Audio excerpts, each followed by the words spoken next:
മൂത്തി ഏറ്റവും സങ്കടകരമായ ഒരു കാര്യം എന്ന് പറയുന്നത് കടുവയെ പിടികൂടുക എന്നൊരു വലിയ ദൗത്യം ഇവിടെ നടക്കുന്ന സമയത്താണ് ഉത്തരവാദിത്തപ്പെട്ട ഒരു ഉദ്യോഗസ്ഥനിൽ നിന്നും മാനന്തവാടി SHO ആയിട്ടുള്ള അഗസ്റ്റിനിൽ നിന്നും ഇങ്ങനെ ഒരു പ്രവൃത്തി ഉണ്ടായത് എന്ന് വേണം നമുക്ക് മനസ്സിലാക്കാൻ. ഇതിലിപ്പോൾ എന്തായാലും KUWJ SP-ക്ക് പരാതി നൽകിയിട്ടുണ്ട്, നടപടി വേണം, ഇത് ഒരിക്കലും അംഗീകരിക്കാൻ പറ്റാത്ത കാര്യമാണ് എന്നാണ് KUWJ ഇതിൽ പറഞ്ഞിരിക്കുന്നത്. ഇതിനോടകം തന്നെ പലരും ഇതിൽ വിമർശനവുമായി രംഗത്ത് വന്നിട്ടുമുണ്ട്.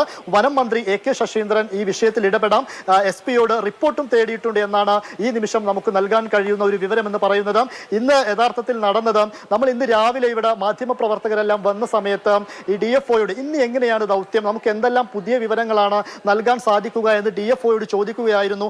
അദ്ദേഹത്തോട് ചോദിച്ച് സമ്മതം വാങ്ങിയതിനു ശേഷമാണ് മാർട്ടിൻ ലോവലിന്റെ മുൻപിൽ നമ്മൾ മൈക്ക് നീട്ടിയത്. അദ്ദേഹം ആ കാര്യങ്ങൾ കൃത്യമായി വിശദീകരിക്കുകയായിരുന്നു. ഇതിനിടയിലേക്കാണ് ലൈവ് പോകുന്നതിനൊക്കെ SHO ആയിട്ടുള്ള അഗസ്റ്റിൻ ഇങ്ങോട്ടേക്ക് എത്തുകയും ആ ലൈവ് തടസ്സപ്പെടുത്തി അദ്ദേഹത്തെ ബേസ് ക്യാമ്പിന്റെ വരാന്തയിലേക്ക് കൂട്ടിക്കൊണ്ടുപോയി ഇന്നിവിടെ ലൈവ് ഒന്നുമില്ല എന്ന് അദ്ദേഹം പറയുകയും ചെയ്തത് എന്തായാലും ഒരിക്കലും അംഗീകരിക്കാൻ പറ്റാത്ത കാര്യമാണ്. അദ്ദേഹത്തോട് നമ്മൾ പലതവണ ചോദിച്ചു, താങ്കൾക്ക് എന്താണ് ബുദ്ധിമുട്ട്, അങ്ങനെ ഒരു പ്രശ്നമുണ്ടെങ്കിൽ അത് നേരിട്ട് മാധ്യമപ്രവർത്തകരുടെ ആ രീതിയിലല്ലേ പറയേണ്ടത്. ദൃശ്യങ്ങളിലൂടെ പൊതുജനങ്ങൾ അത് കണ്ടതുമാണ്, എങ്ങനെയാണ് അദ്ദേഹം പെരുമാറിയത് എന്നത്.